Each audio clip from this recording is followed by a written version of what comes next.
When my boyfriend told me he had no wallet and had to crash at another woman's place, I didn't argue.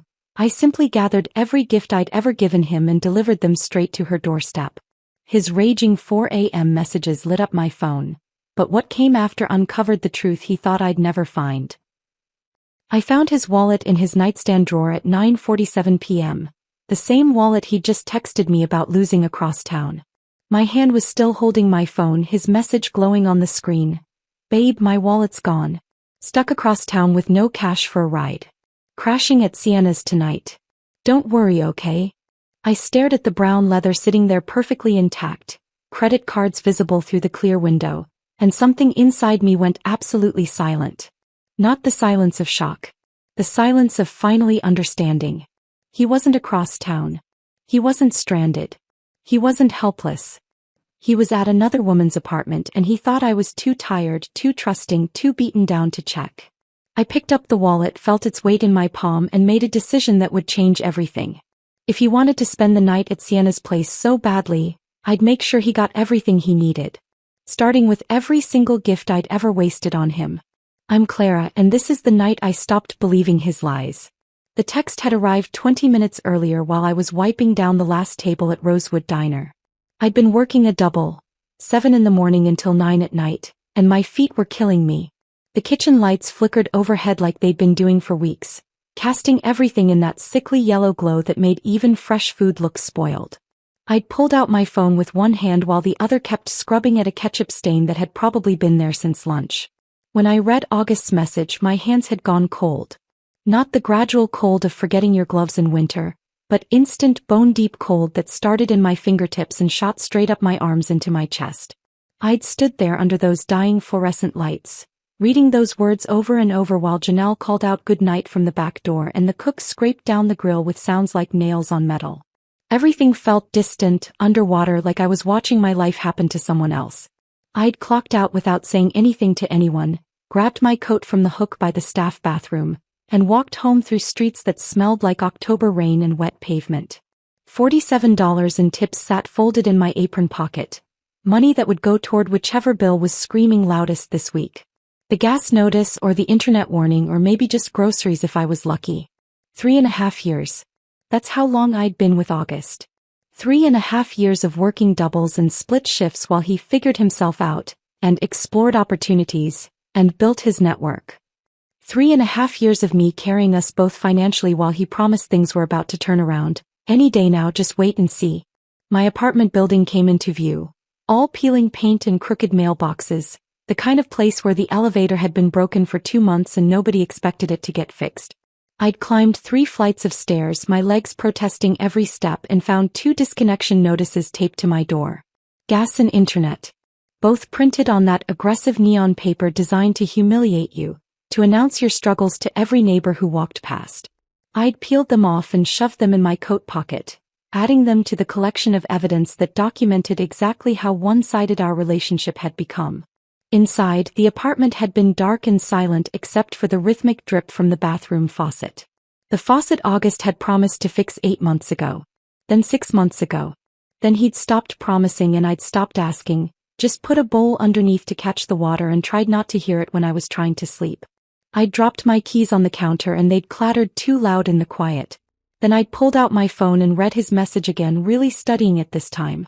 "Babe, my wallet's gone. Stuck across town with no cash for a ride. Crashing at Sienna's tonight. Don't worry, okay?" Each word felt deliberate. Chosen.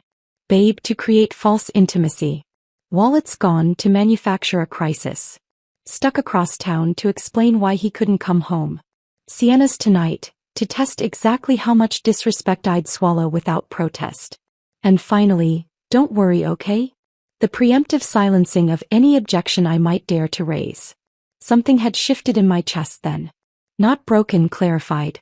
Like a bone that's been set wrong for years suddenly snapping back into its proper place. I'd walked to the hall closet and pulled out the cardboard box from last Christmas, the one that had held his noise-canceling headphones. The ones he'd begged for. The ones I'd worked 3 weeks of overtime to afford. Then, moving with strange mechanical calm, I'd opened the drawer of his nightstand. That's where I'd found it. The wallet. His wallet. The brown leather one I'd given him for our second anniversary, the one he'd researched for weeks before dropping hints until I finally understood what he wanted. The one I'd saved for by skipping lunches and walking to work instead of taking the bus. It sat there perfectly intact, credit cards lined up in their slots, his driver's license visible through the clear plastic window. Even some cash tucked in the billfold. I'd picked it up, felt its weight in my hand, and that's when the silence came. Not the silence of shock or confusion. The silence of finally, completely understanding. He wasn't across town. He wasn't stranded without money or options. He wasn't some helpless victim of circumstance who needed to crash at a friend's place. He was lying. Deliberately. Calculatedly. And he'd assumed I was too exhausted from working 10-hour shifts, too beaten down by 3 years of carrying us both, too trained to accept his excuses to ever think of checking his story. Finna. The name burned in my mind. I'd met her twice, and both times had left me with that sick feeling in my stomach that women learn to trust even when we're told we're being paranoid. The first time was at Marcus's birthday party last spring.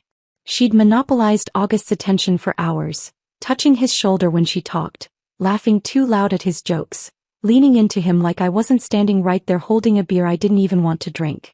When I'd mentioned feeling uncomfortable on the drive home, August had turned it back on me so smoothly I'd almost missed the manipulation. You're being paranoid, Clara. He's just friendly. You're inventing drama because you're insecure. The second time was 3 months ago when I'd gotten off work early and decided to surprise him with lunch at that coffee shop downtown. I'd walked in and found them hunched over his laptop together, her hand resting casually on his forearm. They'd both looked up startled when I appeared at their table, and August had been too quick with his explanation. We're just collaborating on a project idea. The laptop had closed just a little too fast. Now here I was holding physical proof that he'd lied about the most basic verifiable fact. If he'd lie about something this simple, something I could check in 30 seconds, what else had he been lying about for months? For years. I set the wallet down on the kitchen counter and stared at it. My reflection looked back at me from the darkened window above the sink, still in my diner uniform with its permanent grease stains, hair pulled back in a ponytail that had started falling apart hours ago, exhaustion written across every feature. But something in my eyes looked different. Harder. Clearer. I pulled the cardboard box from the closet and set it on the kitchen table. Then I started gathering items, moving through the apartment with purpose. The smartwatch from his dresser, the one he desperately wanted last Christmas, claiming it would help him stay organized and hit his goals. It sat uncharged in its box, barely used after the first week. The Italian leather belt I'd bought him for his birthday. The cologne that had cost 3 full shifts worth of tips. The vintage denim jacket from that weekend trip to Portland that I'd paid for entirely while he promised to get me back later. The books. Got the books. Shoe Dog, The 4-Hour Workweek, Think and Grow Rich. All pristine, spines uncracked, bookmarks still on page 1. Every one of them purchased because he'd sworn he was really going to focus on personal development this time. Every item I added to the box was another memory of me trying to fill the space where his effort should have been. Another piece of evidence that I'd been playing both roles in this relationship. The partner who loved and the partner who provided, the dreamer and the realist, the person who gave and the person who never received. The box grew heavier as I packed, not from weight but from understanding. I found other things too. A receipt crumpled in the back of his drawer from Tavern and Tap, the upscale bar downtown. $147.63. Dated 3 weeks ago. The same night he told me he was helping Marcus move furniture and couldn't make our dinner reservation. The reservation I'd saved 2 months of tips to afford. I photographed the receipt with my phone before adding it to the box. When I was done, I sealed everything with packing tape. The sound was sharp and final in the quiet apartment. I grabbed a permanent marker and wrote across the top in bold capital letters. For August, since he's staying the night. Clara. I stood back and looked at what I'd created. This wasn't just a box of his belongings. This was 3.5 years of proof that I'd been loving someone who'd been using me. It was 11:52 p.m. I pulled out my phone and ordered a rideshare. I knew Sienna's address. August had mentioned it once with that telltale tone of envy, talking about her insane corner unit on the 15th floor, like he was already imagining himself living there. While I waited for the car, I sat on the couch holding my phone, looking at his message one more time. Don't worry, okay? But I wasn't worried. For the first time in 3 years, I wasn't worried or anxious or trying to convince myself that things would get better if I just worked harder, gave more, loved deeper. I was done worrying. I was done believing. And I was about to make sure August understood exactly what he'd lost. The rideshare notification lit up my screen. 5 minutes away. I stood in the middle of my apartment holding that box with August's name written across the top. And suddenly 5 minutes felt like too long and not long enough at the same time. My heart was racing, not from panic but from something else. Clarity mixed with adrenaline, the feeling you get when you're about to do something that can't be undone. I set the box down on the kitchen table and looked around the apartment with new eyes. There was more. So much more. I'd packed the obvious things. The wallet, the watch, the books. But now I was seeing evidence everywhere I looked. 3.5 years of me trying to fill the space where his effort should have been, scattered across every surface and shoved into every drawer. I walked back to the bedroom and opened his closet. The vintage denim jacket hung there, the one from that flea market in Portland during our romantic weekend getaway last year. I'd paid for the entire trip. The hotel, the gas, the meals, everything, while August promised he'd get me back when his freelance check cleared. He never did. I'd worked extra shifts for 2 months to afford that weekend, convincing myself that quality time together was an investment in our future. I pulled the jacket off its hanger. The fabric still smelled faintly of the vintage store, that musty combination of old cotton and someone else's memories. August had worn it exactly 3 times before deciding it wasn't really his style after all. Into the box it went. The smartwatch sat on his dresser, still in its charging dock but completely dead. He'd begged for it last Christmas, sent me links to articles about how it would revolutionize his productivity, help him build better habits, track his fitness goals. This is exactly what I need to finally get serious about my health, he'd said. I'd wrapped extra shifts during the holiday rush, dealt with the worst customers of the year, smiled through harassment and single-digit tips, all to afford that watch. He'd used it enthusiastically for about a week. Then sporadically for another week. Then never again. I unplugged it from the charger and added it to the box. The Italian leather belt hung on the back of the bathroom door. I'd found it at a boutique downtown during my lunch break, spending money I should have saved for groceries because August had admired a similar one in a magazine and I'd wanted to surprise him. $78 for a belt. I remembered standing at the register with my debit card, mentally calculating whether I could make it to next payday on what would be left. The belt came off the hook and joined everything else. I moved through the apartment like I was cataloging evidence for a trial. The cologne on the bathroom counter, the bottle still 3/4 full despite costing more than my electric bill. 3 full shifts worth of tips for a scent he'd worn maybe twice before saying it was too strong, and going back to his drugstore body spray. The wireless speaker on the kitchen windowsill, dusty and unused, purchased because he needed it for his morning motivation routine, that lasted all of 4 days before he went back to sleeping until noon. The running shoes in the closet, barely scuffed, that he'd insisted would get him back in shape, and help him clear his head for better focus. I'd bought them instead of replacing my own work shoes that had holes in the soles. I'd been stuffing cardboard inside my sneakers to cover the worn-through spots while brand new Nikes sat unused in our closet. Every item I added made the box heavier, but not from physical weight. From accumulated understanding. I opened the drawer of our coffee table, the cheap particle board one we'd gotten from someone's curb on trash day, and found the charging cables he'd needed urgently for his projects. The portable battery that would let him work on the go. The laptop stand that would improve his posture and productivity. All of it unused. All of it paid for with my money, my time, my exhausted body standing on aching feet for hours while strangers yelled about their eggs being too runny or their coffee not being hot enough. I found the gym bag in the hall closet, tag still attached. Another birthday gift, another promise to really commit this time, to the fitness routine that would change everything. The bag had never seen the inside of a gym. The coffee maker sat on the counter, the one he'd insisted would change his productivity game, because he'd read some article about successful people's morning routines. I'd bought it instead of replacing my winter coat that had a broken zipper. I'd spent that whole winter holding my coat closed with my hand because August needed a coffee maker for the motivation he never found. As I packed, I wasn't just gathering his belongings. I was excavating the person I used to be.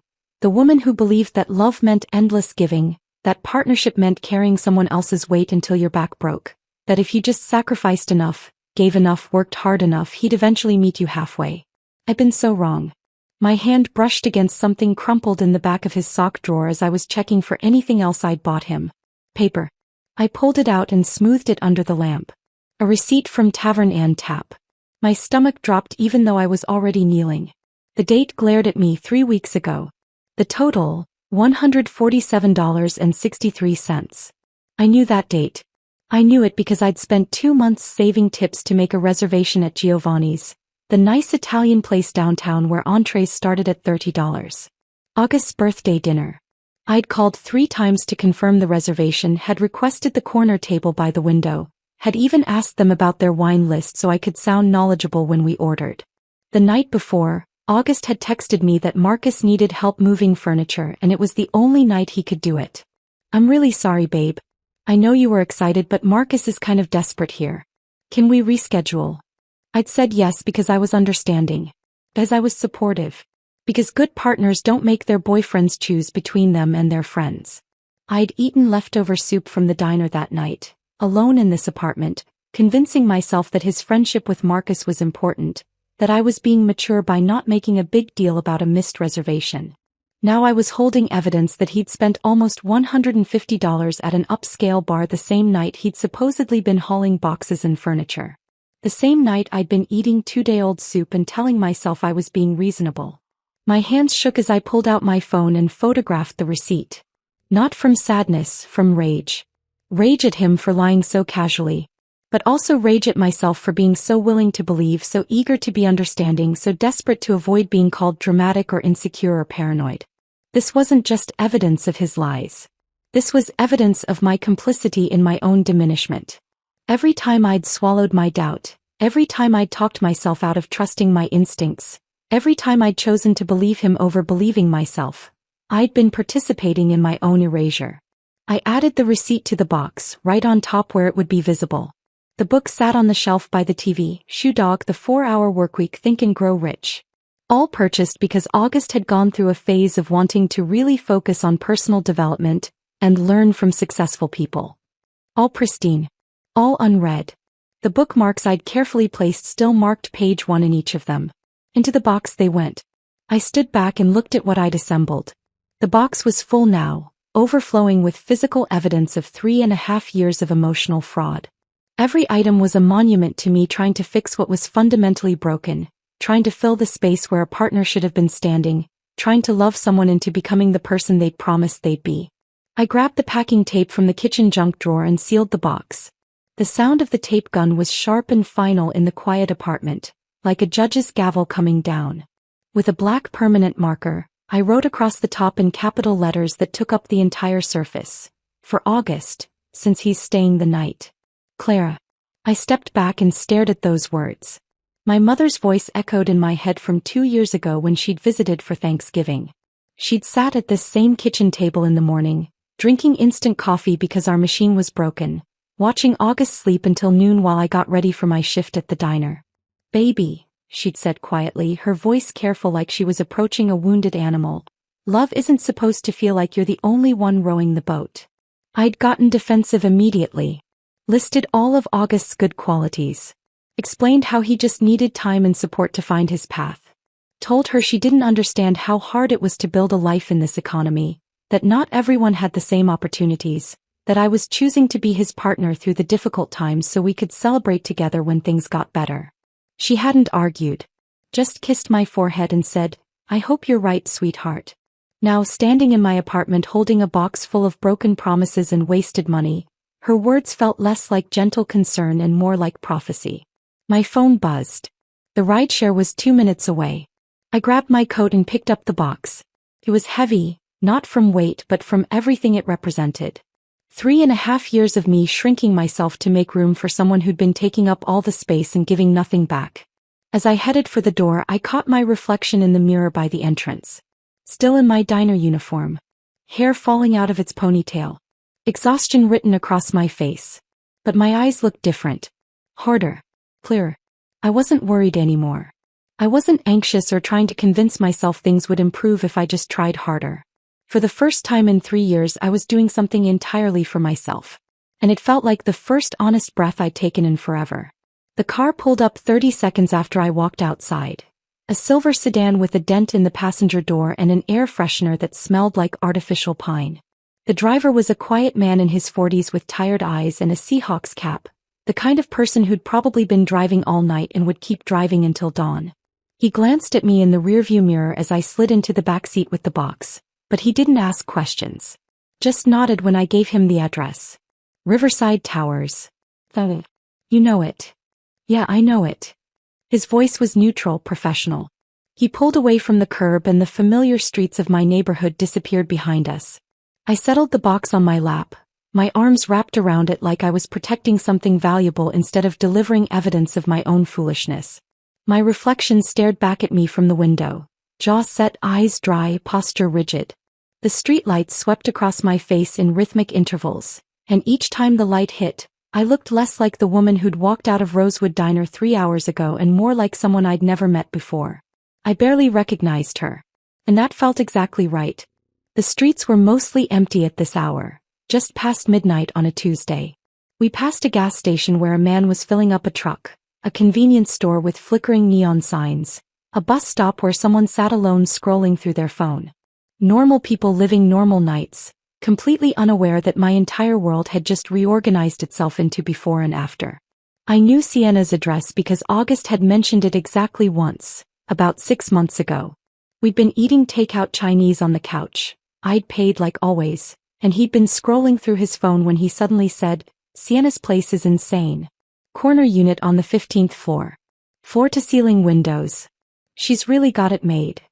The tone in his voice had caught my attention even then. Not admiration exactly. Longing. The way someone talks about a life they want for themselves, a life they think they deserve but can't quite reach.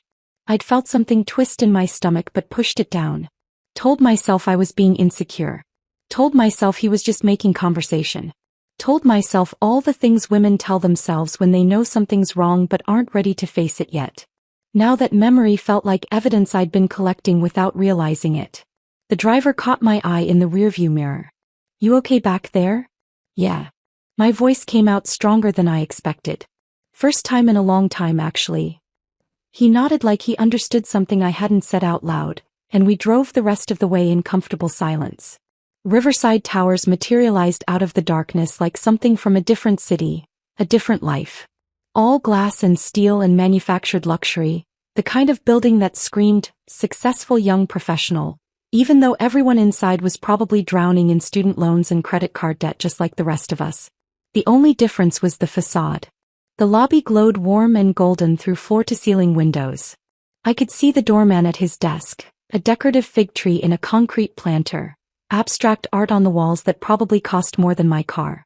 "This is good," I said, and the driver pulled up to the main entrance. "You need help with that box?" "No. I've got it. Thanks." I paid through the app, added a generous tip because he'd given me silence when I needed it, and stepped out onto the pristine sidewalk. The door closed behind me with a soft click and the car pulled away, leaving me alone with my box and my resolve. The lobby doors were locked, but through the glass I could see the doorman, mid-20s, bored expression, scrolling through his phone. I knocked on the glass and he looked up, annoyed at being interrupted. He walked over and cracked the door open. "Can I help you?" "I'm delivering something to a friend. Sienna Brennan. 15G. He looked at me, diner uniform, messy ponytail, cardboard box with a name written in permanent marker, and I could see him deciding whether I was legitimate or some kind of problem he'd have to deal with. Whatever he saw in my face must have convinced him I wasn't worth the effort because he just shrugged and waved me in. "Elevators are on the right." "Thanks." The lobby was exactly as pretentious as I'd imagined. Marble floors that clicked under my worn sneakers. A chandelier that probably cost more than I made in a year. A seating area with leather chairs that no one ever sat in because this wasn't the kind of building where neighbors talked to each other. I walked to the elevators and pressed the up button. My reflection appeared in the polished steel doors, harsh and unflattering under the bright lights. The woman looking back at me had worked herself nearly to death for someone who couldn't even pretend to appreciate it. Dark circles under her eyes. Grease stains on her uniform that wouldn't come out no matter how many times she washed it. Hands that were dry and cracked from constant washing and sanitizer. But her jaw was set. Her eyes were clear. Her spine was straight. The elevator dinged and the doors slid open. The ride up felt like it took forever and no time at all. The elevator was all mirrors. Ceiling, walls, even the handrails were polished to a reflective shine. Everywhere I looked, I saw myself holding this box and I watched my reflection like I was watching a character in a movie. Someone brave. Someone done with being lied to. Someone who'd finally chosen herself. My heart pounded as the numbers climbed. Not from fear or sadness but from something else entirely. Anticipation. The satisfaction of finally taking action instead of just accepting whatever August decided to hand me. The elevator chimed softly as it reached the 15th floor, and the doors opened onto a hallway that smelled like expensive candles and fresh paint. The carpet was plush under my feet, the lighting soft and indirect. Apartment doors lined both sides, each one identical except for the brushed steel numbers. I found 15G at the end of the hall. Corner unit just like August had said. I wondered how many times he'd been here, how many lies he'd told to explain away his absences, how many times I'd believed him because believing was easier than facing the truth. I set the box down directly in front of her door and straightened my shoulders. Then I knocked 3 times. Loud. Deliberate. The kind of knocking that says I'm not going away until you answer. I heard movement inside. Footsteps approaching. A pause, probably looking through the peephole. Then the sound of locks turning. The door opened. Sienna stood there in yoga pants and an oversized cream-colored sweater that probably cost more than my weekly paycheck. Her hair fell in those perfectly imperfect waves around her shoulders, the kind that takes 20 minutes of careful work to look casual. She held a wine glass in one hand, red wine half empty, and her expression cycled through emotions faster than I could name them. Confusion first, then recognition. Then something that looked an awful lot like guilt trying to hide behind a forced smile. Clara. Her voice came out uncertain, like she couldn't quite believe I was standing in her hallway. What are you? I didn't let her finish. These belong to August. My voice came out steady and cold, nothing like the woman who used to apologize for taking up space. Since he's staying here tonight, I thought you should have them. You know, for convenience. Her face drained of color. The wine glass trembled in her hand, the red liquid sloshing dangerously close to the rim. He's not. I don't know what you think is happening, but... The words tumbled out defensive and panicked, exactly how someone sounds when they're caught in a lie they haven't prepared for. I watched her scramble for an explanation, watched her eyes dart to the box and then back to my face, watched her try to calculate how much I knew and how she could spin this. I pulled out my phone with deliberate slowness, brought up the photo of the Tavern and tap receipt, and held it inches from her face. 3 weeks ago, I said, my voice level and factual like I was presenting evidence in court. $147 for drinks and appetizers. The same night he told me he was helping Marcus move furniture and couldn't make our dinner reservation, the one I'd saved 2 months of tips to afford. Sienna's eyes widened as she looked at the receipt. Her mouth opened but no sound came out. Funny thing, I continued. I called Marcus yesterday about something completely unrelated. He hasn't moved in 2 years. Owns the same apartment. Same furniture. Everything exactly where it's always been. I watched the realization wash over her face. The understanding that she'd been lied to just as thoroughly as I had. The calculation happening behind her eyes as she tried to figure out what else might not be true. I don't want explanations, I said, feeling a strange power in my own calmness. I don't want apologies or excuses or whatever story you've been told. I just want you to understand something very clearly. He's been lying to both of us. Maybe to others too. I don't know and I don't care anymore. But now he's your problem. Congratulations on your prize. I turned and walked back toward the elevator before she could respond, my spine straight and my head high. Behind me I heard her voice, wait, or maybe Clara please, but I didn't turn around. The elevator doors opened like they'd been waiting for me. I stepped inside and pressed the button for the lobby. As the doors slid shut, I caught one last glimpse of Sienna standing in her doorway, wine glass forgotten in her hand, staring at the box with August's name written across the top in permanent marker. The chapter closed with those elevator doors. Everything that had happened in that hallway, in that relationship, in those 3.5 years of carrying someone who'd never planned to walk beside me, all of it sealed away behind polished steel. And I didn't look back. The rideshare driver who picked me up from Riverside Towers was different from the first one. A woman in her 50s who asked if I was okay the second I got in the car. I must have looked like I'd just committed a crime or survived one. Maybe both. I'm fine, I said, and the strange thing was I meant it. Better than fine, actually. She nodded like she understood something I hadn't explained and didn't ask any more questions. We drove through empty streets back to my neighborhood, past closed storefronts and flickering streetlights, and I watched the city pass by the window feeling lighter than I had in years. When I got home, I stood in the doorway of my apartment for a long moment before stepping inside. The same space I'd left an hour ago, but everything felt different now. The air felt cleaner. The silence felt peaceful instead of oppressive. I locked the door behind me and leaned against it, closing my eyes, letting the weight of what I'd just done settle into my bones. I'd delivered a box full of broken promises to another woman's doorstep at midnight. I'd confronted her with evidence of August's lies. I'd walked away without apologies or explanations. And I felt absolutely, perfectly calm. I peeled off my diner uniform that still smelled like fryer grease and coffee, balled it up, and threw it in the hamper with more force than necessary. In my dresser, buried under winter sweaters I hadn't worn in years, I found an old college t-shirt from a music festival I'd gone to before I met August. Before I'd learned to make myself smaller to accommodate someone else's ego. I pulled it on and it felt like putting on a version of myself I'd forgotten existed. The shower was hot enough to turn my skin pink, and I stood under the water longer than I should have, watching the day circle the drain. When I finally got out, I made chamomile tea in the mug my mother had given me, the one with the chip on the rim that August always complained about but I refused to throw away. I carried it to the couch, wrapped myself in the blanket from the back of the sofa and sat down to wait. Because I knew what was coming. Part of me, the part that was tired and just wanted to sleep, considered turning off my phone. But a larger part, the part that had been silenced and dismissed and gaslit for 3 years, needed to see his reaction. Needed to watch him scramble and panic and reveal exactly who he was when he lost control of the narrative. The apartment was quiet except for the hum of the refrigerator and distant sirens somewhere outside my window. Normal city sounds. Comforting in their ordinariness.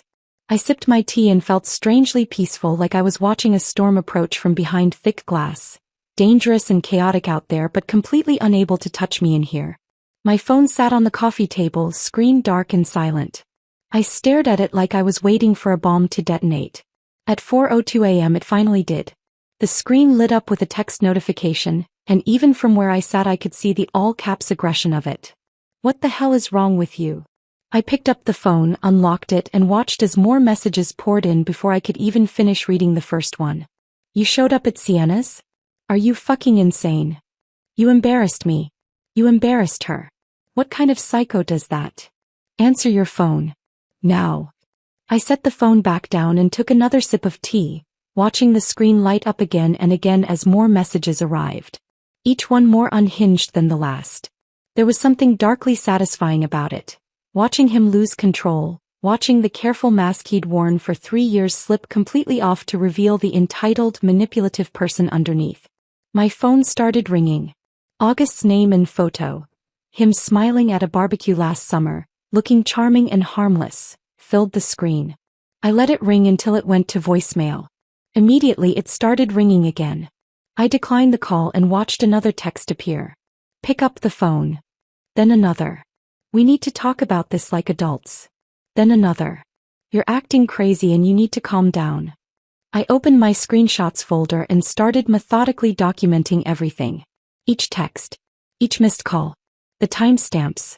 His escalating rage captured in digital evidence that couldn't be denied or rewritten later. By 4:30 a.m. he'd sent 14 messages and called 6 times. I hadn't responded to any of it and I could feel his panic growing with each ignored attempt at contact. The tone of his messages started shifting, rage giving way to something more desperate. "Clara, please. We need to talk. You can't just do this. I know you're upset but this is extreme. Just give me a chance to explain." I almost laughed at that last one. Explain what? How his wallet that he claimed to have lost was sitting in his nightstand drawer. How the receipt from Tavern and Tap proved he'd lied about helping Marcus. How he was spending the night at another woman's apartment while texting me not to worry. What explanation could possibly make any of that okay? My tea had gone cold. I got up to make another cup, and while the water heated, I stood at my kitchen window looking out at the city starting to wake up. Streetlights were beginning to look pale against the coming dawn. A garbage truck rumbled down the street. Someone's car alarm went off and then stopped. The ordinary world continuing on, completely unaware that mine had just reorganized itself into before and after. My phone buzzed again on the coffee table. I ignored it and poured hot water over a fresh tea bag, watching the color seep out and cloud the water. When I sat back down, there were 3 new messages. The tone had shifted again. This time to the strategy I'd seen August deploy dozens of times over the years when he was backed into a corner. Manipulation disguised as vulnerability. Lies wrapped in the language of apology. Look, I'm sorry. I wasn't even there. I lied about staying at Sienna's. I was actually at my brother's place. We had a fight and I panicked.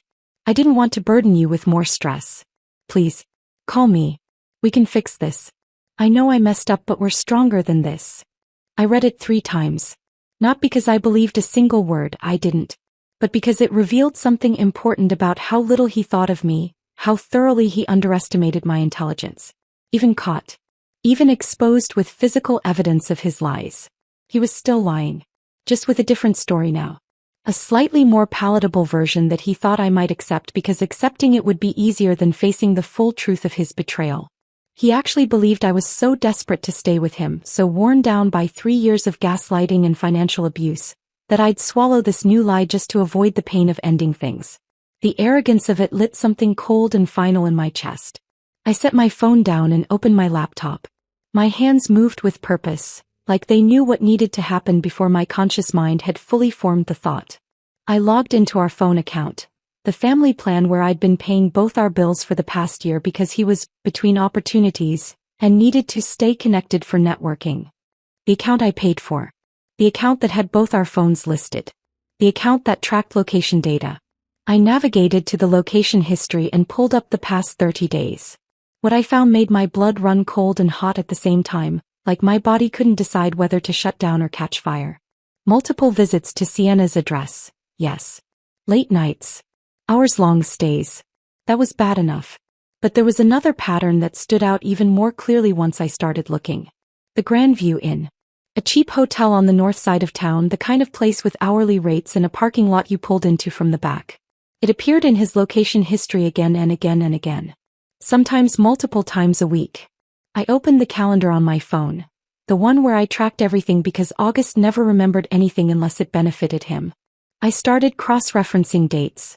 Every single visit to that hotel coincided with a night he'd claimed to be working late on a freelance project, or helping a friend with something urgent, or meeting potential clients for drinks. October 15th, Grandview Inn, 9 p.m. to 1 a.m. He told me he was working on a website design project with a tight deadline. October 8th, Grandview Inn, 8 p.m. to midnight. He'd said he was helping his friend Trevor with car trouble. September 29th, Grandview Inn, 10 p.m. to 2 a.m. He'd claimed he was at a networking event for freelancers. The pattern went back weeks. Months probably if I scrolled further. This wasn't a mistake. This wasn't a moment of weakness or a one-time betrayal. This was systematic. Calculated. A double life maintained with careful precision and casual lies told to someone he assumed would never be smart enough or suspicious enough to check. My hands shook as I took screenshots of everything. The dates. The times. The locations. The GPS coordinates that spelled out his deception in data that couldn't be argued with or explained away. This wasn't just cheating. This was something darker. Something that revealed exactly how much contempt he had for me, how thoroughly he'd been playing me for a fool while I worked myself to exhaustion to support us both. The sun was starting to rise outside my window, painting the sky in shades of pink and gold. My phone buzzed again with another message from August, but I didn't look at it. I had everything I needed now. And I was done waiting for him to tell me the truth. I stared at the screenshots on my laptop screen until the sun came up fully, the pale morning light turning my apartment from gray to gold. The location data didn't change no matter how many times I looked at it. The pattern remained the same. The evidence of his systematic deception stayed exactly where it was, undeniable and damning. At 7:15 a.m. as the city woke up outside my window, car doors slamming, someone's dog barking, the coffee shop on the corner opening its metal gate, I opened a new text message. My hands were completely steady as I typed. I know about Sienna. I know about the Grandview Inn. I know about the $147 you spent at Tavern and Tap when you said you were helping Marcus. I know you're lying right now about being at your brother's. Your location history says you're still at Sienna's building. I know everything, August. You're free. So am I. I attached 3 screenshots. The location data showing his repeated visits to both Sienna's apartment and the hotel. The photo of the Tavern and Tap receipt. The pattern of lies mapped out in GPS coordinates and timestamps that couldn't be explained away or rewritten. Then I hit send. For about 30 seconds I sat there staring at my phone, waiting for the 3 dots that would show he was typing a response. Waiting for the next lie, the next manipulation, the next attempt to make me doubt what I could see with my own eyes. But I didn't wait long. Before he could respond, I blocked his number. The action felt final and satisfying, like closing a door that had been hanging open for years, letting in cold air and unwanted visitors. But I didn't stop there. I opened every app, every platform, every possible avenue of contact we'd ever used. Instagram, blocked. Facebook, blocked. Snapchat, blocked. Even Venmo, where he'd sent me payment requests he never intended to fulfill, blocked. With each one I felt lighter. Like I was deleting weight from my shoulders, erasing his access to me one platform at a time. By the time I was done, it was 7:45 a.m. I made coffee, real coffee, not the instant stuff I usually settled for, and called a locksmith. The first one couldn't come until tomorrow. The second one had an opening at 11. I'll take it, I said. By noon, a man named Eddie with a tool belt and kind eyes had changed both locks on my apartment door. He didn't ask why I needed it done so urgently on a Wednesday morning. Just did the work, handed me 2 new keys and told me to have a good day. August's old key no longer opened my door. That felt more significant than it probably should have. The next 2 days passed in a strange bubble of calm that I didn't quite trust. I went to work at Rosewood Diner like always, but everything felt different. I smiled at customers and the smiles felt real instead of performed. I poured coffee and didn't spill it because my hands weren't shaking with exhaustion or anxiety. I collected my tips and put them in my pocket instead of an envelope marked for someone else's bills. Janelle noticed something had changed. She cornered me by the coffee station during the lunch rush on Thursday and studied my face like she was trying to solve a puzzle. "Did you get your hair cut?" she asked. "No." "Same hair." "New makeup." "Same makeup." "Actually, no makeup." She tilted her head, still trying to figure it out. "Something's different." "Look, I don't know." "Taller." I laughed at that. "I'm the same height I've always been. Not physically taller. Just, like you take up more space or something." She grabbed the coffee pot I was holding and filled it from the machine. "It's a good look on you. Keep it." I realized later what she meant. I'd stopped apologizing for existing. Stopped making myself smaller to accommodate everyone else's comfort. Stopped shrinking back when someone needed to get past me or when a customer was rude or when another waitress wanted the better section. I'd started standing up straight and making eye contact and saying, "Excuse me," instead of "sorry," when someone was in my way. On Thursday evening I made dinner in my quiet apartment. Nothing fancy, just scrambled eggs and toast, but I set the table like it mattered. Used a real plate instead of eating out of the pan. Poured water into an actual glass instead of drinking from the tap. Small things, but they felt like reclaiming something I'd lost without noticing. I was halfway through eating when my phone rang. Unknown number. My first instinct was to let it go to voicemail. I'd been getting a few calls from numbers I didn't recognize, probably August trying to get through the blocks I'd put up. But something made me answer. Maybe curiosity. Maybe the confidence of knowing I could hang up whenever I wanted. "Hello. Clara." A woman's voice. "Kiki. Kitten. This is Sienna." My entire body went rigid. My fork stopped halfway to my mouth and I set it down carefully on my plate, suddenly not hungry anymore. "I know you probably don't want to talk to me," she continued quickly, like she was afraid I'd hang up before she could get the words out. "And I completely understand if you just want to tell me to leave you alone. But I need to tell you something. You deserve to know. I should have hung up. Should have blocked this number too and gone back to my eggs and my quiet evening and my new life without August in it. But I didn't." "I'm listening," I said. I heard her take a breath like she was steadying herself. After you left that night. After I saw the box and the receipt and everything you said. I confronted August. He tried to deny it at first. Said you were being crazy, that you'd always been jealous and insecure, that you were making things up because you couldn't handle the breakup. My jaw clenched at that. Even now, even caught, he was trying to paint me as the problem. But I pushed him, Sienna continued. I showed him the receipt photo you'd shown me. Asked him to explain it. And eventually he admitted things. Her voice cracked slightly. Clara, I had no idea you two were still together. He told me you'd broken up 6 months ago. He said you were just roommates trying to figure out the lease situation, that you were friends but it was over romantically. He talked about you like someone he cared about but had grown apart from. Not like someone he was actively lying to and living with. The room felt too small suddenly. Too warm. I got up and opened the window, letting in the cool October air and the sounds of the city below. I believed him, Sienna said, and now she was crying. I believed him because he seemed so sincere. Because he told me about how hard the breakup had been but how mature you both were being about it. Because he showed me texts that made it sound like you two were just coordinating bills and apartment stuff. I never would have. I'm not that person, Clara. I don't go after men who are in relationships. But he made me think there was no relationship to go after. Part of me wanted to feel satisfaction at her distress. Wanted to say something cruel about her being naive or stupid. But I couldn't. Because I heard myself in her voice.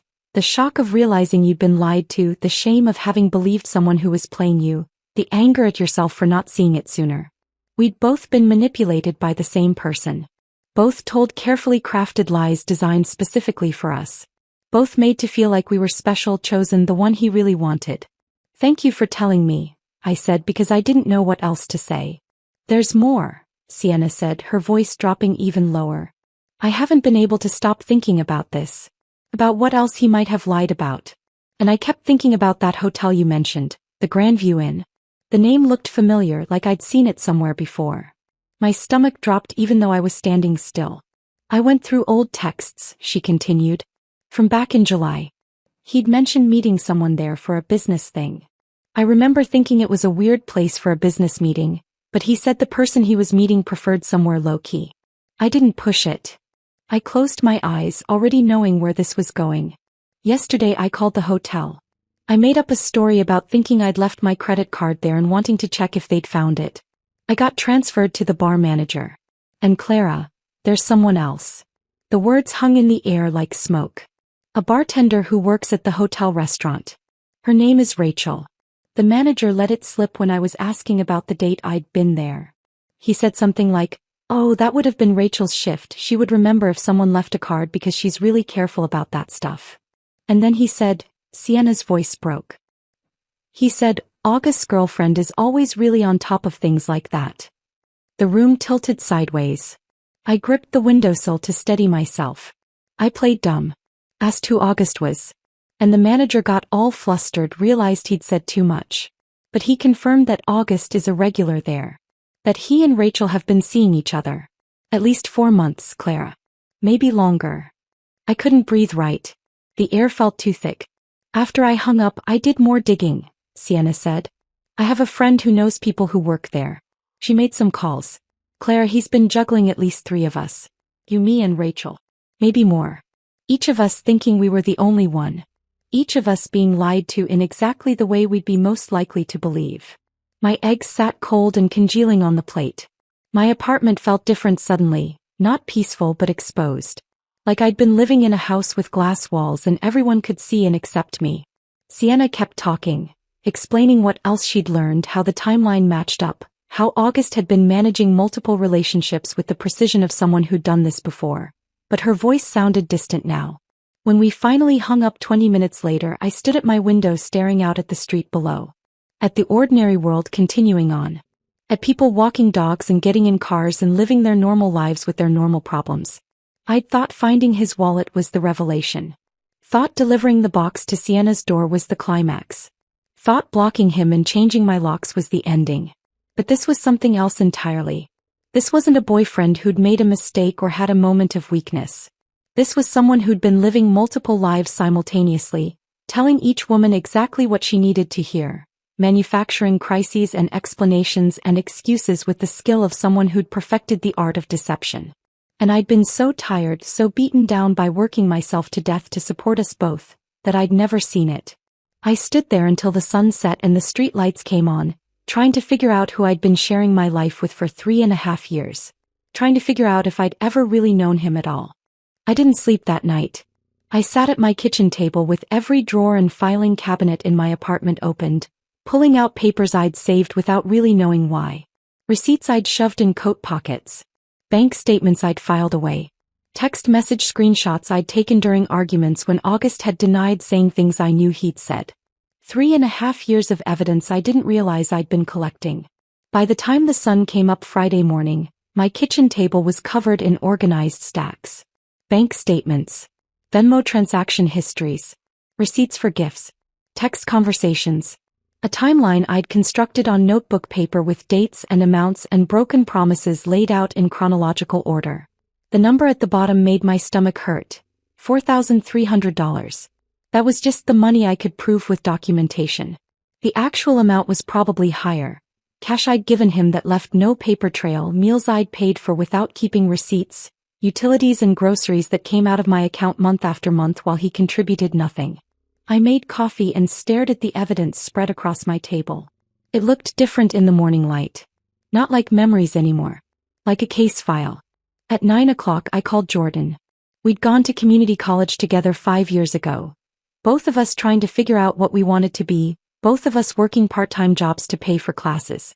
He'd figured it out, got into tech, now worked for some startup downtown doing something with data that I didn't fully understand, but that paid him enough to live alone in a decent apartment. I'd gotten stuck at Rosewood Diner and stayed stuck. Clara? Everything okay? His voice sounded concerned. I didn't usually call him this early. Can you meet me for coffee? I need advice. Yeah, of course. When? I'm on my lunch break at noon. The diner. I'll be there. The morning shift dragged. Every customer seemed to need something. More coffee, extra cream, their eggs remade because they were too runny or not runny enough. Janelle kept giving me concerned looks but didn't ask questions, which I appreciated. At noon, Jordan showed up in his usual hoodie and jeans, looking exactly like he always did except his sneakers were new and probably cost more than my weekly paycheck. He slid into the booth in the back corner, the one the staff used for breaks, and I brought over 2 coffees in the folder I'd prepared. So what's going on? He asked. You sounded stressed on the phone. I set the folder on the table between us. I broke up with August. His eyebrows shot up. Finally. What happened? I gave him the short version. The text about the lost wallet that wasn't lost, finding evidence of him staying at Sienna's place, the other women, the systematic lying. Jordan's expression shifted from surprise to anger to something that looked like he wanted to say, I told you so, but was holding back. Good, he finally said. He was always a user, Clara. I'm glad you saw it. There's more, I said and pushed the folder toward him. The money part. He opened it and started reading. I watched his face as he went through the bank statements, the Venmo transactions with their optimistic notes. Car repair emergency. Investment opportunity, will pay you back Friday. Temporary loan until my check clears. None of which had ever been repaid. Jesus, Clara, Jordan said softly. He looked up at me. This is over $4,000. 4,300, I said. That's just what I can prove. The actual amount is higher. He kept flipping through pages. Text messages where August had promised repayment.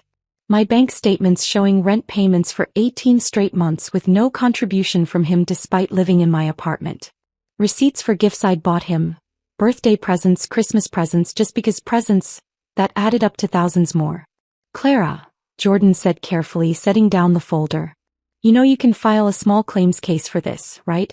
This isn't just you helping your boyfriend. This is fraud. You have documentation. The word hit me like cold water. Fraud. I'd been calling it helping. Supporting. Being a good partner. August had called it borrowing from someone who loves him, temporary loans, investments in our shared future. The law apparently called it something else entirely. I didn't even know that was an option, I admitted. You can absolutely do this, Jordan said. Small claims court is designed for exactly this kind of situation. The limit is like 10,000 in this state, so you're well under that. And you have evidence for everything. That's the hard part, and you've already done it. He pulled out his phone and started typing. I know someone. A lawyer friend. Well, friend of a friend who does consultations. Her name's Ms. Vance. Let me see if she has any openings this week. Jordan, I can't afford a lawyer. Consultations are free. And honestly, for something this clear-cut, you probably don't even need one. But she can help you file correctly, make sure you don't miss anything. He looked up from his phone. You deserve to get this money back, Clara. He stole from you. That word felt too strong. But looking at the evidence spread between us, I couldn't argue with it. Jordan got me an appointment for Saturday morning. Ms. Vance's office was above a used bookstore downtown, up a narrow staircase that creaked with every step. The door at the top had frosted glass with her name painted in gold letters that were starting to peel. She answered on my second knock. A woman in her 50s with gray hair cut short, sharp eyes behind rectangular glasses, and a no-nonsense manner that reminded me of my high school math teacher. The kind of person who didn't tolerate excuses or bullshit. You must be Clara. Jordan said you'd be coming. Come in, sit. Her office was small but organized. Bookshelves full of legal texts, a desk covered in neat stacks of papers, 2 chairs facing each other with a small table between them. It smelled like old paper and coffee. I sat down and handed her the folder I'd prepared. She opened it without small talk and started reading. I watched her face as she went through everything. Professional neutrality at first. She'd probably seen hundreds of cases like this. But as she kept reading, her expression shifted. Her jaw tightened. Her eyes narrowed. By the time she got to the text messages where August had promised repayment, next week, over and over again for 18 months, she looked genuinely angry. Clara, she said after 20 minutes, setting down the folder. This is one of the most clear-cut cases of financial exploitation I've seen in years. You have documentation for everything. The loans with explicit promises of repayment. The shared expenses he never contributed to despite living with you. The pattern of deception laid out in his own words. She pulled out a legal pad and started making notes. In small claims court, you don't even need a lawyer. You can represent yourself with this evidence and you'd win. But I want to help you file correctly. Make sure you don't miss anything. Because I've seen too many women lose money to men who think kindness is the same as being stupid. Her words hit something deep inside me. My eyes burned and I felt tears threatening for the first time since this whole thing started. Not sad tears. Angry tears. Validating tears. Tears that said someone finally believed me without me having to prove or explain or justify. How long will it take? Asked my voice rough. She smiled, not a happy smile but a determined one. We can file by the end of the week. Court date will probably be 4 to 6 weeks out. You'll need to serve him papers which we can arrange. And then you show up with this evidence and let him try to explain it away. What if he doesn't show up? Then you win by default. Either way, Clara, you're getting your money back. I left her office an hour later with a plan, a timeline, and the first real hope I'd felt since finding August's wallet in his drawer. Ms. Vance walked me to the door and squeezed my shoulder. You're doing the right thing, she said. Don't let anyone make you feel guilty about it. I walked down the creaky stairs and out onto the street, blinking in the afternoon sunlight. The bookstore below had its door propped open and classical music drifted out. A couple walked past holding hands. A kid rode by on a skateboard. The ordinary world continuing on while mine reorganized itself into something I could finally control. I was halfway home when I saw Mrs. Delgado at the base of our building's front steps, struggling with grocery bags. She was 72, had lived in apartment 2B for 30 years, and had been widowed for a decade. I'd helped her before, carrying things, fixing her computer, explaining how to use her phone, and she always insisted on paying me back with food or coffee or advice I didn't know I needed. Mrs. Delgado let me help. She looked up, her face breaking into a relieved smile. Clara. Thank you, Mija. These bags get heavier every year. I carried them up 3 flights of stairs. She had the same bad elevator I did and she invited me in for coffee. Her apartment smelled like cinnamon and old books, and photos of her grandchildren covered every surface. The furniture was worn but cared for and everything had a place. She made coffee in a percolator that was probably older than me, and we sat at her small kitchen table. She asked about work, about my week, and I found myself telling her everything. Not the legal details but the emotional truth. The lies. The betrayal. The other women. The money. The decision to fight back instead of just walk away quietly. She listened without interrupting, nodding in the right places, her weathered hands wrapped around her coffee mug. "You seem different lately, Mija," she said when I finished. "Lighter. Like you put down something heavy you'd been carrying too long." "I feel different," I admitted. "Stronger maybe. Or just less tired." She reached across the table and took my hand. "My Roberto, he was a good man. We had 43 years together before the cancer took him. But before Roberto, I wasted 3 years on someone who made me small. Someone who took and called it love." I squeezed her hand, waiting. The day I left him, my mother said something I never forgot. She said, "Mija, sometimes the worst people teach us the most important thing, that we're stronger than we knew." Mrs. Delgado's eyes were bright with tears and wisdom. "You're learning that now.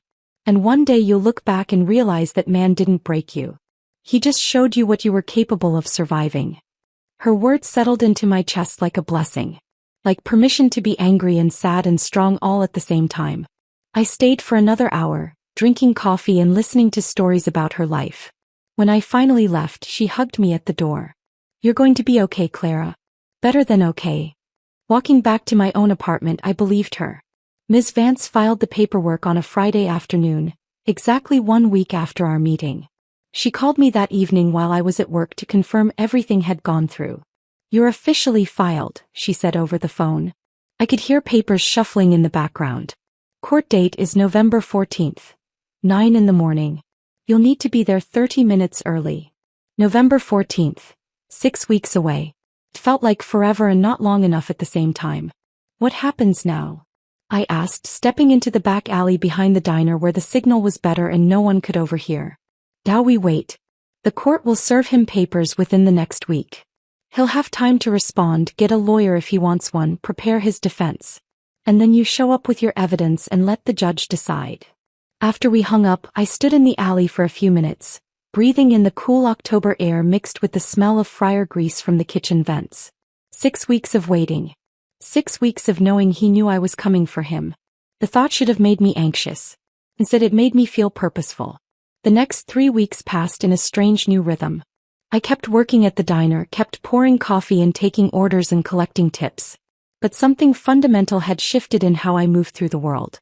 When Janelle asked me to cover her Saturday shift, my only day off that week, I said no. Just no, without the apologetic explanation I usually attach to it. She looked surprised but didn't push.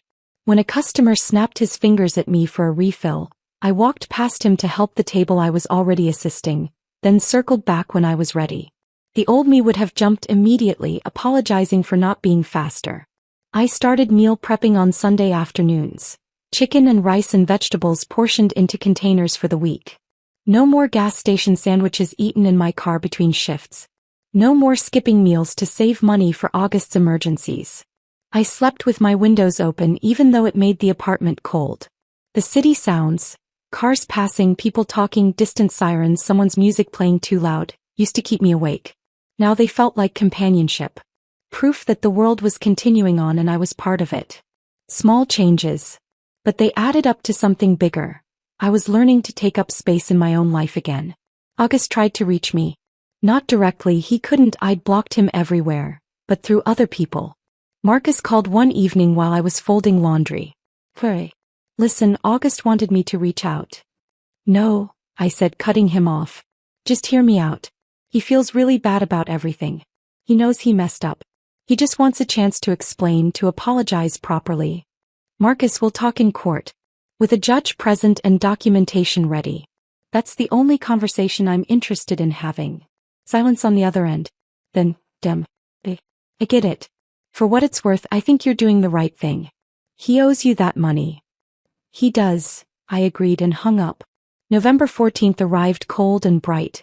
The kind of autumn morning where your breath comes out in clouds and the sun is sharp and unforgiving. I'd taken the day off work, told my manager I had a medical appointment, which wasn't technically true but felt close enough to honest. I put on the one professional outfit I owned, black pants and a white blouse I'd bought 2 years ago for a job interview at a bank that never called me back. The pants were a little loose now. I'd lost weight over the past month without trying, probably from stress or from actually eating regular meals instead of whatever was cheapest. I arrived at the courthouse 30 minutes early like Ms. Vance had instructed. The building was exactly what I'd expected. Institutional and impersonal, all fluorescent lights and scuffed linoleum floors and plastic chairs bolted to the ground. People sat scattered throughout the waiting area looking anxious or angry or resigned to their fates. I found a seat near the window and pulled out my folder of evidence, even though I'd already reviewed it a dozen times. The receipts. The bank statements. The text messages. The timeline I'd constructed showing 3.5 years of broken promises. Clara. I looked up. Ms. Vance was walking toward me in a gray suit, carrying a briefcase that looked like it had seen better decades. "You ready?" she asked. "As ready as I'll ever be." "Good.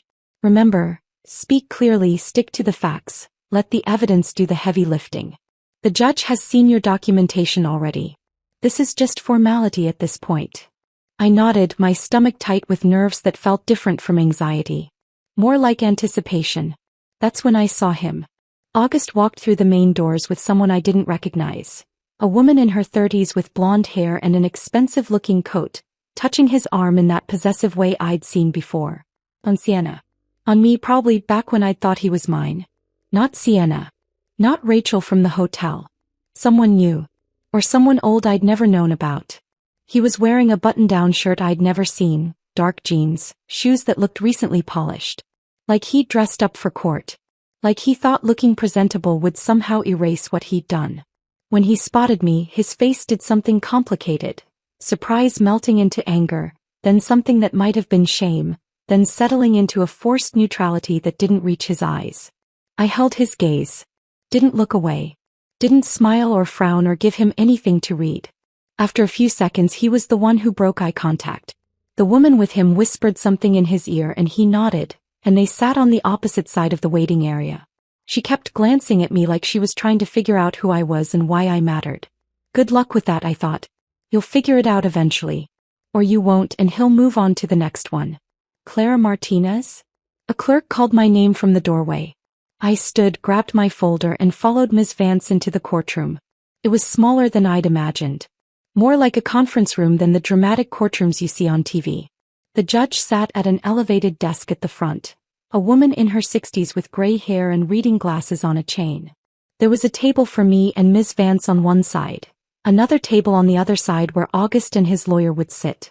August came in a minute later with a public defender who looked like he'd rather be anywhere else. Young, maybe fresh out of law school, shuffling papers with the energy of someone who hadn't prepared adequately. The proceedings started quickly. The judge reviewed the case summary, asked if both parties were present, then turned to me. "Ms. Martinez, you're claiming the defendant owes you $4,300 in unpaid loans. Is that correct?" "Yes, Your Honor." "And you have documentation?" "Yes, Your Honor." I opened my folder and Ms. Vance helped me present everything. The bank statements showing direct transfers to August's account with notes like, car repair loan, and temporary help until paycheck. The Venmo transactions with dates and descriptions. The text messages where he'd promised repayment next week over and over for months. The receipts for shared rent that I'd paid alone for 18 months while he lived in my apartment. The judge reviewed each piece carefully, making notes. Then she turned to August. "Mr. Reeves, do you dispute that you received this money from Ms. Martinez?" August's lawyer stood.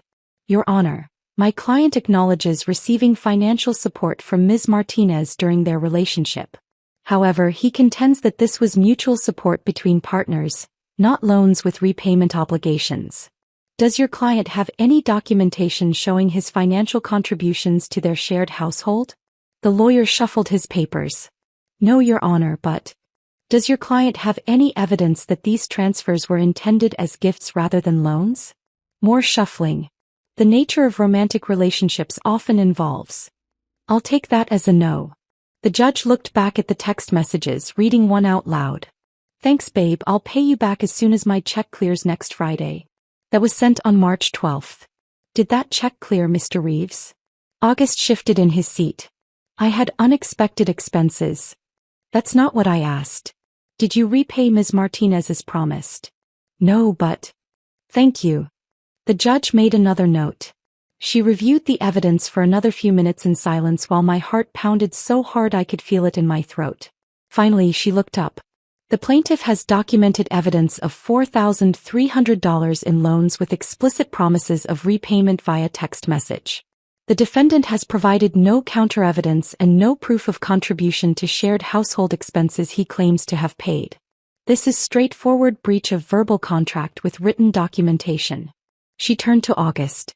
Mr. Reeves, I'm ruling in favor of the plaintiff. You are ordered to repay Ms. Martinez the full amount of $4,300, plus court fees of $287, for a total of $4,587. Payment plan options are available through the clerk's office. Do you understand? August's face had gone red. This is... Do you understand? The judge repeated, her voice sharp. Yes, he said through clenched teeth. Something cracked open in my chest. Not triumph exactly, something quieter but deeper. Vindication. Validation. The knowledge that I wasn't crazy, wasn't dramatic, wasn't making things up.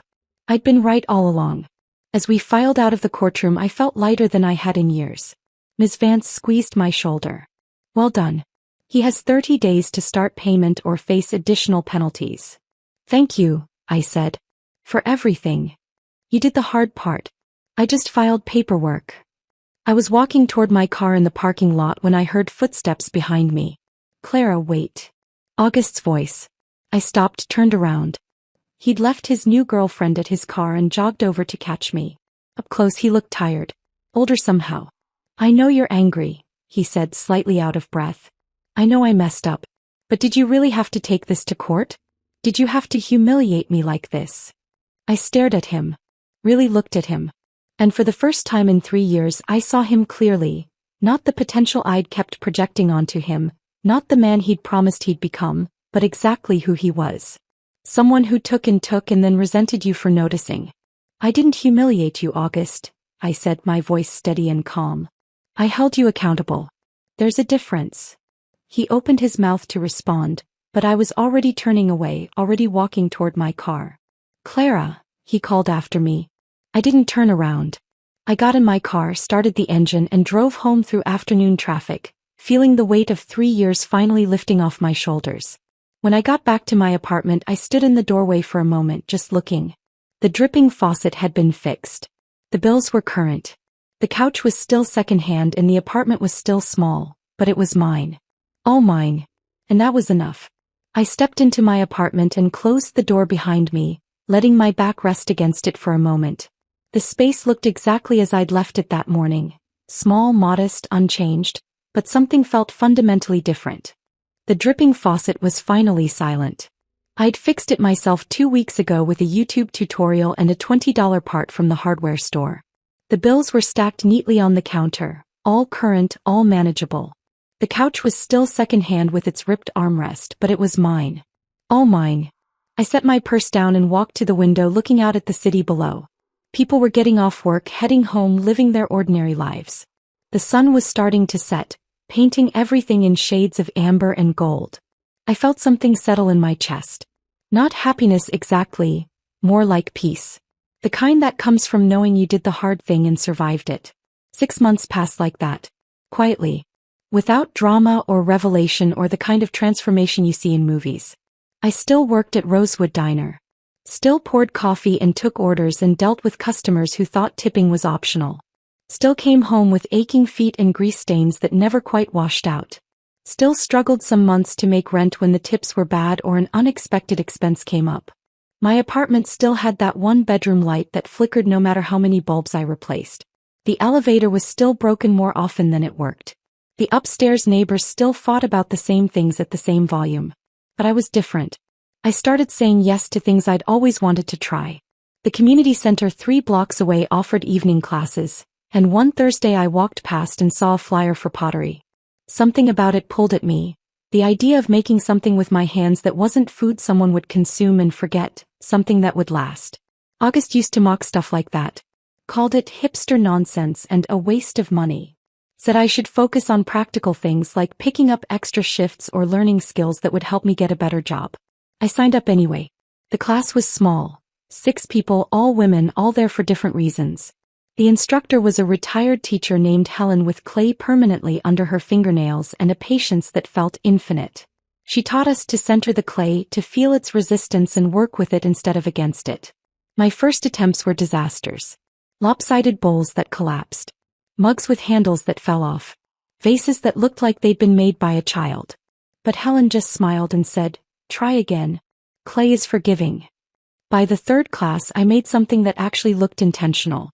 A small bowl, slightly uneven but functional. One evening Helen watched me work and said, "You throw like someone who's not afraid to mess up anymore." I looked up at her, hands covered in wet clay. "I've already survived the worst mess," I said. "This is nothing." She nodded like she understood something I hadn't said out loud. The money from the court judgment came in irregular installments. $200 here. $150 there.